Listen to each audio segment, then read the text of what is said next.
अस्सलाम वालेकुम viewers, welcome to Urdu से यूट्यूब चैनल। अस्सलाम वालेकुम प्यारे व्यूअर्स, आज का नाम है असलम। इंग्लिश में इसके स्पेलिंग बनते हैं ASLAM। जिन्स लड़का है, जुबान है अरबी और इसका मतलब है मुस्लिम। मायनी है महफूज और मामून। तफसील है इसकी मोहम्मद असलम, असलम हुसैन, असलम जफ़र।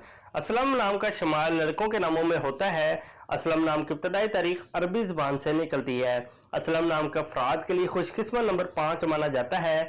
असलम नाम का मतलब महफूज और मामून है, जबकि खुशकिस्मत दिनों में मंगल और जुमेरात शामिल है। खुशकिस्मत वाली धातों में हिस्सों के हिसाब से तांबा और लोहा शामिल है। असलम नाम के अफराद के लिए मुआफिक रंगों में सुर्ख रंग शामिल है। असलम नाम के अफराद के लिए मुआफिक पत्थरों में रूबी शामिल है।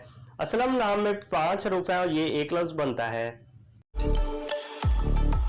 अपने नाम का मीनिंग जानने के लिए कमेंट बॉक्स में लिखिए, चैनल को सब्सक्राइब कीजिए, वीडियो को लाइक और शेयर कीजिए। Thanks for watching.